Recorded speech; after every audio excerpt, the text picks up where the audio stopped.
Today's story is called Extra Time. I stand with my hands pushed deep into my pockets and stare down at my feet, waiting for the next 20 minutes to be over. From the stable yard on the right, there's the sound of doors being banged shut, hooves clopping on concrete, and girls' voices, high and silly, talking baby language to their favourite ponies. Ahead of me, Dad leans against the high wooden fence and watches 5 more girls riding round and round in what looks like a huge sandpit. Nicola, the old bird who runs the riding school, calls it the arena, but it's really just a big rectangle filled with grey sand.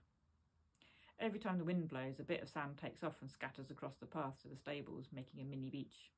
By the time I get to footy practice, I know it'll be in my socks, gritty and itchy. The line of ponies turns across in front of us. I try not to watch, but I can't help it. The big one at the front looks as though he's meant to be black, but has faded a bit. He has fluffy feet clogged with sand. Then there are 2 black and white ones that look a bit like hairy cows. Next is a grumpy-looking orangey-brown one, and then at the back is my sister Caitlin on a small, fat grey pony.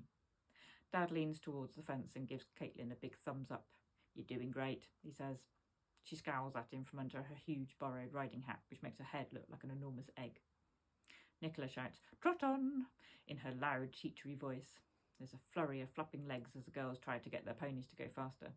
The almost black horse goes off all right, and the cows plod on after him. Grumpy Pony kicks out a back leg and makes a face, but then he gives up and trots on with the others. Caitlin, red with effort, drums her heels into the grey pony's sides, but the pony takes absolutely no notice. At the next corner, there's a bit of grass growing through the fence. The grey pony shoves his head nose down to eat, and Caitlin, still holding tight to the reins, goes sailing over the pony's neck. I sigh and watch Dad's shoulders thump.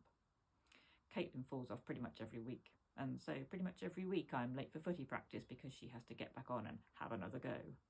I get my phone out to message Ethan. I stand by the car waiting for Dad and Caitlin, who are still in the stable yard, giving Tuffy, the grey pony, 20,000 polos, so he'll be a good boy next time Caitlin rides him. Ethan hasn't messaged back. They're all getting ready now, without me. Maybe they've decided the team for Wednesday's night game, without me.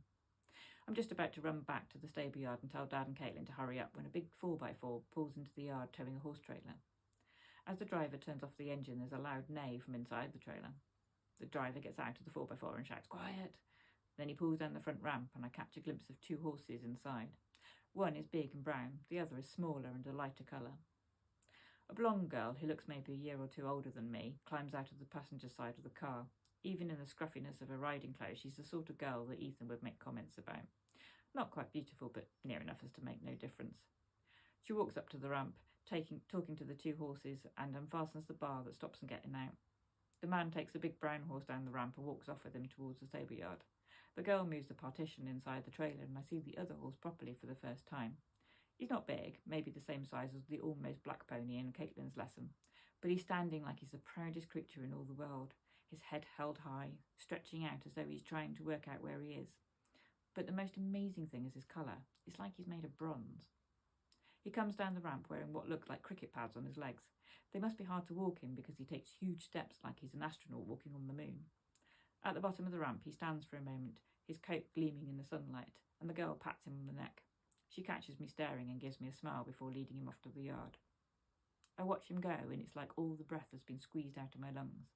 Never once as I watched Caitlin ride round and round on any of the hairy riding school ponies have I ever wanted to have a go at myself. But if I could ride a horse like that, I could see the point.